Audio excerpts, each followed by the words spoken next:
아멘. 귀한 찬양 감사합니다. 기도하시겠습니다. 하나님 아버지, 찬양대의 찬양을 기뻐 받아주신 줄로 믿습니다. 찬양대가 찬양하며 고백한 것처럼 항상 우리의 영원하신 팔 되시는 주님을 붙들고 그 주님이 우리를 붙들어 주시는 은혜가 넘침으로 말미암아 어느 곳에 가든지 어디에 있든지 요동하지 않는 그 믿음으로 승리하는 우리 모두가 되게 하여 주시옵소서. 오늘도 저희들을 부르시고 인도해 주신 하나님께서 예배하신 말씀을 통해 우리의 속사람을 강건케 해주시고 하나님의 말씀이 깨달아지는 은혜가 넘치도록 성령으로 인도해 주시기를 간절히 원하오며 예수님의 이름으로 기도드리옵나이다. 아멘.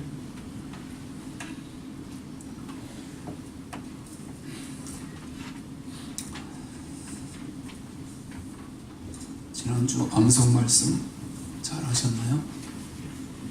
좀 길고 제가 보니까 후사가 3번 나오죠. 그다음에 함께가 또 여러 번 나오는데 우리 잘 암송 되시는 분은 앞에 보고 한번 해보시고 안 되시는 분은 이거 보고 한번 해보시기 바랍니다. 같이 하겠습니다. 자녀이면 또한 후사 곧 하나님의 후사요 그리스도와 함께한 후사니 우리가 그와 함께 영광을 받기 위하여 고난도 함께 받아야 될 것이니라. 로마서 8장 17절 말씀. 아멘. 참 귀한 말씀입니다. 말씀 마음에 새기시고 정말 우리는 하나님의 영광을 위해서 믿음 생활하는 것이고 결국에는 그 영광에 참여하기를 우리가 소원하며 나아가는 자들이지 않습니까?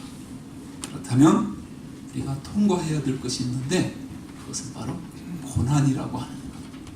이 고난을 우리가 신앙으로 믿음으로 잘 통과할 때 내 힘으로 통과하기는 정말 힘듭니다. 그러나 주님이 우리와 함께 해주신다. 찬양대 찬양처럼 주님이 우리를 붙들어 주신다면 어떤 고난도 등이 이겨나가며 승리하는 가운데 주님의 영광에 참여하게 될 줄로 믿습니다. 네, 같이 한번 따라서 하실까요? 사랑하는 삶. 여호수아 1장부터 길게 왔는데 24장까지죠. 오늘 23장이고 다음 주에 이제 24장 하면 마치게 됩니다. 여호수아서는 총 24장으로 구성되어 있습니다. 그런데 오늘 함께 나눌 이 23장과 이제 마지막으로 다음 주일에 보실 24장은 여호수아가 유언으로 남기는 메시지입니다. 여호수아는 2편의 설교를 합니다. 그런데 청중이 다릅니다. 오늘 23장은 리더들을 모아놓고 전한 메시지이고 다음 24장은 백성 전체를 모아놓고 전한 메시지입니다. 리더들이란 오늘날로 말하면 교역자, 장로, 권사, 안수집사 같은 직분을 가진 사람들을 말합니다. 어느 교회이든 직분을 가진 사람들이 핵심 리더 그룹이라 할 수 있습니다. 오늘 23장은 그 리더들을 향해 전하는 메시지인데 아주 중요한 부분입니다. 그래서 구약 전체에서 이 부분을 신체에 비유하면 목과 같다고 할 수 있습니다. 구약 성경은 결국 2가지를 이야기하는데 아주 간단합니다. 내 말을 순종하면 복을 받고 순종하지 않으면 저주를 받는다. 전부가 다 이것을 증거하고 있습니다. 순종하여 복을 받았고 불순종하여 저주를 받았음을 열매로 역사적으로 증거해주는 이야기로 구성되어 있는 것이 바로 구약 성경입니다. 그런데 이런 구약의 사상이 가장 잘 집약된 부분이 바로 오늘 여호수아 23장입니다. 특별히 23장과 24장은 집중적으로 두 가지 이야기를 합니다. 내가 너희 앞에 복과 저주를 준다. 성경에는 복에 관한 내용이 얼마나 많은지 모릅니다.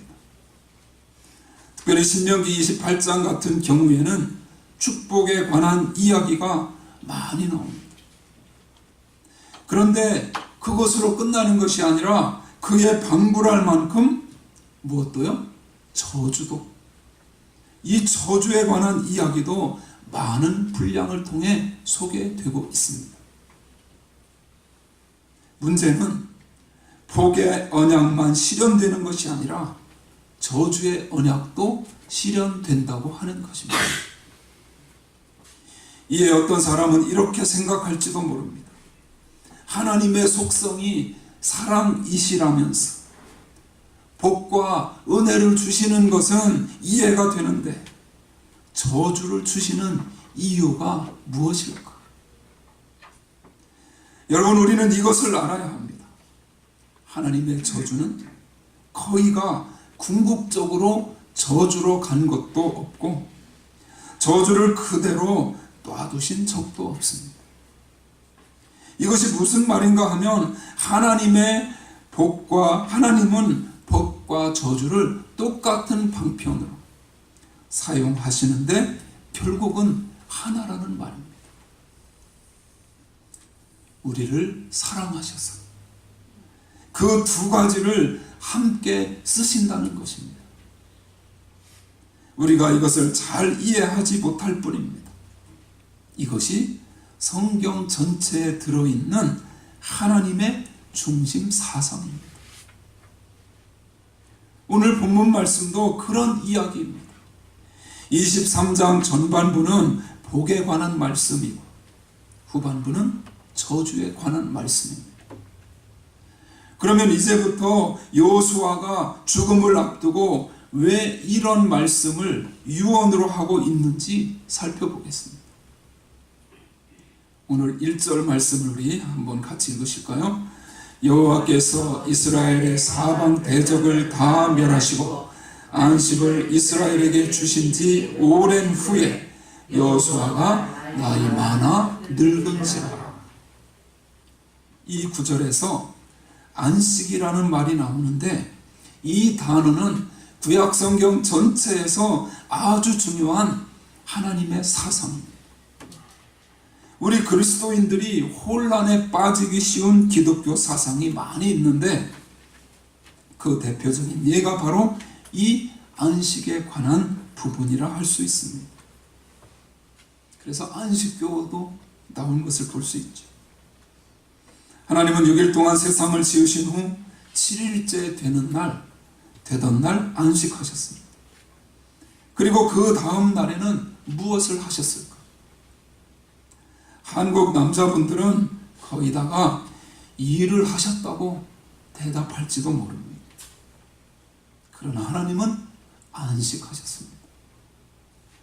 그런데 6일 동안 일하시고 7일에 안식하시고 그 다음날 일하셨다는 발상이 나오는 이유는 안식에 대한 오해 때문입니다. 특히 우리 한국 사람들은 안식을 쉰다는 개념으로 이해합니다. 그러나 성경에서 안식을 말할 때는 그런 휴식의 개념이 아닙니다. 그러면 안식이란 무엇일까요? 하나님이 6일 동안 세상을 창조하시고 사람을 지으신 후에 7일에 안식하셨다는 것은 하나님의 창조물이 더는 손댈 것이 없이 충분하고 완전했다는 의미입니다.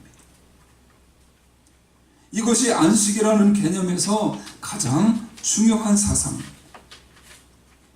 우리는 안식을 쉬는 것으로 이해해서 주일도 쉬는 개념으로 이해하지만 안식이라는 것은 그렇게 소극적인 개념의 단어가 아닙니다. 매우 적극적인 단어인데 여기서는 안식일에 관한 이야기가 주제가 아니기 때문에 여기까지만 설명하겠습니다. 안식이라는 말의 중심 사상은 완전하고 충분하다는 그 개념. 이런 개념을 가지고 본문 말씀을 다시 보면 안식을 주셨다는 말은 이스라엘 백성들이 잘 먹고 잘 살게 하고 휴식을 주셨다는 그런 개념이 아님을 알 수 있습니다. 안식의 진정한 의미가 무엇일까? 하나님이 그들에게 가나안 땅을 주신 것이 완전하고 충분하다는 뜻입니다. 그런데 우리는 가나안 땅을 약속의 땅이라고 알고 있습니다. 여기서 약속의 땅이라는 개념은 내가 싸워서 승리하여 얻은 땅이 아니라는 것입니다. 말 그대로 하나님께서 약속해 주셨기 때문에 그 약속을 근거로 내게 주신 땅이라는 것입니다. 그러니까 가나안은 내가 싸워서 얻은 땅이 아니라는 것입니다. 다시 말씀드리면 나의 공로가 전혀 없다는 말입니다. 흔히 가나안 땅을 또 어떻게 표현하나요? 젖과 꿀이 흐른다는 말의 의미도 우리의 상식적인 개념과는 다릅니다. 젖과 꿀이 흐르는 땅이란 하나님이 통치하시는 땅이라는 말입니다. 이것을 통해 여호수아는 무엇을 말하고자 하는 것일까요? 여호수아가 죽기 전에 유언이자 고별 설교를 하면서 이스라엘의 지도자들에게 각인시키고자 하는 것이 있었습니다. 즉 너희가 이 땅에 들어와 잘 먹고 누리며 살게 된 것은 절대로 너희의 공로가 아니다. 첫째도 하나님의 은혜요, 둘째도 하나님의 은혜요, 셋째도 하나님의 온전하고 충분한 안식이라는 은혜다라는 메시지입니다. 그러면 그가 이제부터 무슨 얘기를 하려 하기에 이렇게 거창하게 서두를 시작하는 것일까요? 이제 내가 얼마 안 남았습니다. 백성들을 잘 지도해서 타락하지 않게 열심히 지키다가 나중에 만나자라는 그런 얘기를 하려는 것이 아닙니다. 여러분, 23장 전체를 살펴보면 이상한 점 하나를 발견할 수 있습니다. 같은 말이 한두 구절을 제외하고 구절마다 한두 번씩 나타나는 것입니다. 23장은 16절밖에 안 되는 짧은 장인데 너희의 하나님 여호와라는 말이 무려 13번이나 나옵니다. 한번 밑줄을 치면서 한번 보시기 바랍니다. 3절에 너희 하나님 여호와 나오죠. 3절 처음에 나오고 또 뒷부분에 또 나옵니다. 5절에 나오고 8절에 나오고 10절, 11절 그리고 13절부터 16절까지 계속해서 너희의 하나님 여호와라는 말이 13번이나 반복해서 나옵니다. 글이나 연설 또 설교 등에서 똑같은 말을 여러 번 반복하는 것은 좋은 문장이 아닙니다.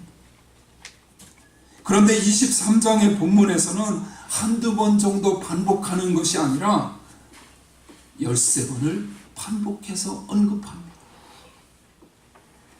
그러면 뭔가 굉장히 중요한 말을 하고 있음을 느낌으로 알 수 있습니다.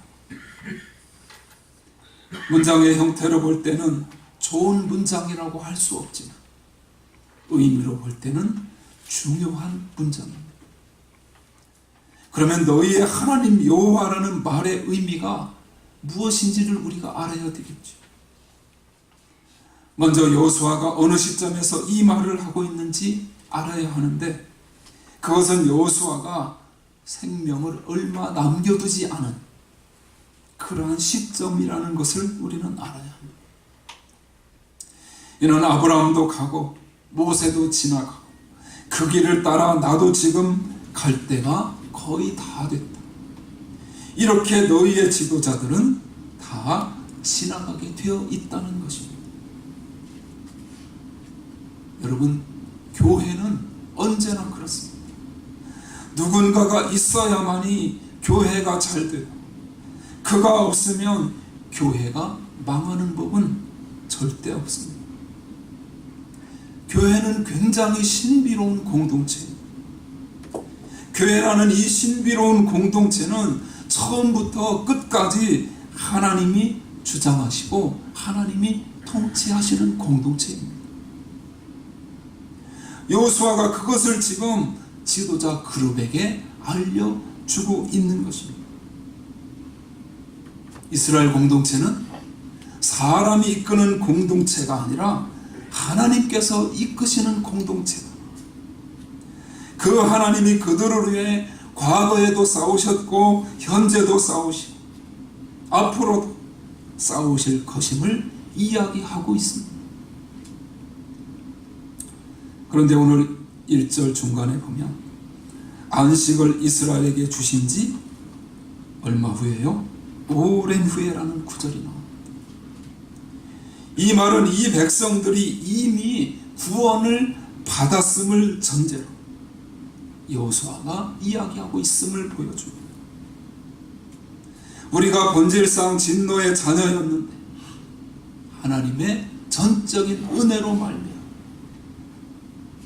정말 내 공로가 전혀 없이 충분하고 완전한 존재가 되었습니다.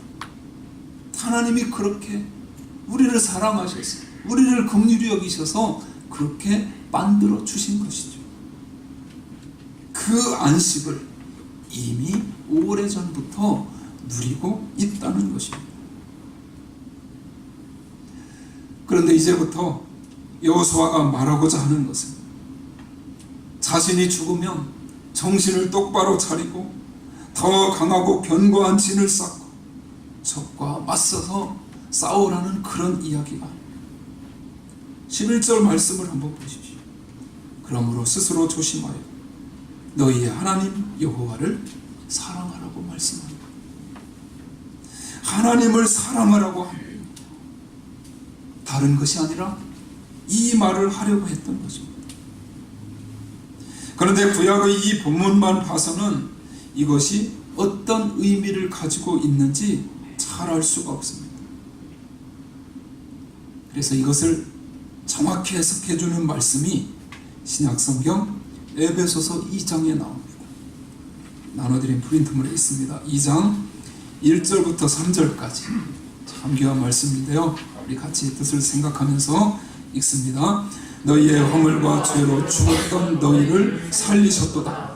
그때 너희가 그 가운데서 행하여 이 세상 풍속을 좇고 공중의 권세 잡은 자를 따랐으니 곧 지금 불순종의 아들들 가운데서 역사하는 영이라.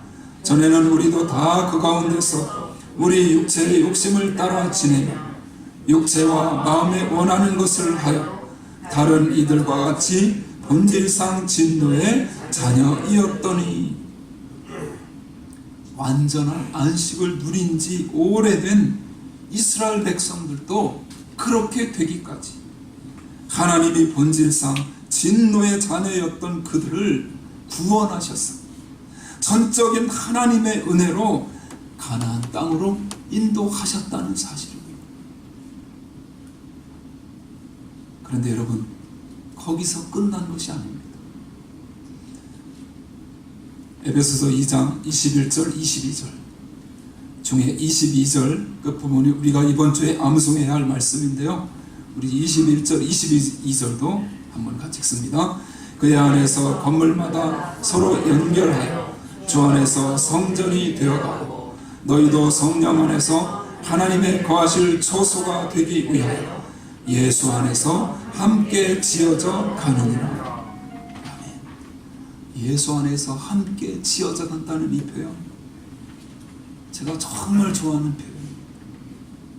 우리가 다 다른 사람들 다 부족한 사람들이지. 주님 안에서, 주님 때문에, 주님으로 말미암아 함께 지어져 간다라고 하는 이 사실, 이게 얼마나 축복의 말씀인지 모릅니다. 그런데 우리는 예수님은 믿는데 교회를 다니다가 만 사람들을 흔히 볼 수 있습니다.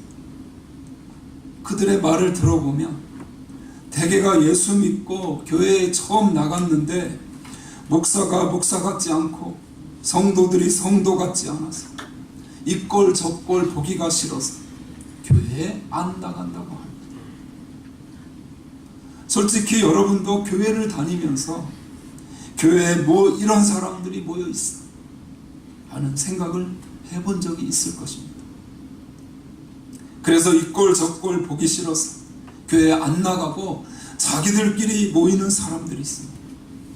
무교회주의자들, 퀘이크 교도라고 그렇게 말합니다.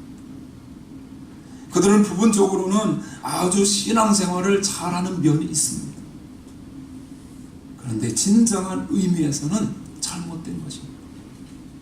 왜냐하면 교회라는 공동체를 설립하신 예수 그리스도 하나님의 신비한 경륜을 모르기 때문입니다. 예수 그리스도께서는 부족하고 연약한 우리 인생에 육신을 입고 낮고 천한 모습으로 오셨습니다. 그렇기 때문에 교회라는 공동체는 굉장히 신비합니다. 각양각색의 사람들이 다 모여있는 곳이 교회예요. 그러다 보니 도둑도 있고 사기꾼도 있습니다. 그래서 교회에서 가방을 도둑맞는 경우도 있고 다른 성도에게 사기를 당하는 경우도 있습니다. 그 외에도 말도 안 되는 사고들이 교회에서 일어납니다. 그래서 사람들이 교회가 뭐 이래? 이게 무슨 교회야? 목소리를 높이며 손가락질을 합니다. 그런데 여러분, 교회는 그런 곳입니다. 교회에 정말 아름답고 순결하고 깨끗한 사람들만 있다면 무엇 때문에 교회가 이 땅에 존재하겠습니까? 저 교회 속에 담긴 가장 중요한 목적은 전도나 선교나 구제 이런 것들이 아닙니다. 먼저 우선시 되어야 할 것이 있습니다. 하나님이 교회를 통해 그런 일을 하게 하시는 것은 그 일을 위해 씨름하고 애쓰는 가운데 교회가 더욱 신령해지고 거룩해지도록 하시는데 하나님의 일차적인 목적이 있는 것입니다. 이것이 먼저 선행되고 난 후에 그러면서 전도도 선교도 구제도 이루어지는 것이 맞다는 것이죠. 그런 면에서 교회는 훈련장입니다. 이 목적을 자꾸 뒤집으면 안 됩니다. 결코 일 때문에 사람 관계에 상처를 내는 것은 옳지 않습니다. 저 사람만 교회 안 나오면 정말 교회 다닐 맛이 날 텐데, 그런 마음이 있다면 이제는 관점을 바꿔야 합니다. 나에게 아직 저 사람을 사랑하는 마음이 없다니 참으로 안타깝다. 주님, 저 사람을 사랑하는 마음을 주옵소서. 그렇게 기도하며 자신을 돌아보고 주님께 더욱 도움을 구하는 쪽으로 바뀌어야 할 줄로 믿습니다. 그런 예화가 있습니다. 교회에, 우리 교회는 없지만 염소 같은 신자 한 사람이 있었습니다. 담임 목사님이 그 신자 때문에 정말 힘들었습니다. 견디다 못해 작정 기도에 들어갔습니다. 그 신자를 좀 어떻게 좀 해달라고, 그분 때문에 내가 목회를 못하겠다고 때를 쓰면서 기도를 했습니다. 생각보다 응답이 빨리 왔습니다. 어느 날 그 신자가 목사님을 찾아와서 안타까운 심정으로 먼 곳에 이사를 가게 되었다고 그렇게 이야기를 합니다. 속은 너무 기쁘지만 표현할 수도 없고 얼마나 감사했는지. 얼마 몇 주가 지나지 않아서 하나님이 새신자를 보내주셨습니다. 보니까 더 고급, 더 센 염소신자였습니다. 이전의 염소신자는 아니까 어느 정도 파악이라도 되고 짐작이라도 하면서 뭐 예방도 하고 방지를 할 수가 있었는데, 새로운 염소신자는 어디로 튈지, 무슨 일을 할지, 어떤 문제를 일으킬지 전혀 감을 잡을 수가 없어서 더 감당하기가 어려웠다고 합니다. 그래서 이 목사님이 다시 작정 기도에 들어갔습니다. 어떻게 기도를 하셨을지는 여러분이 짐작하시기를 바랍니다. 여러분, 교회는 죄인들이 모이는 곳입니다.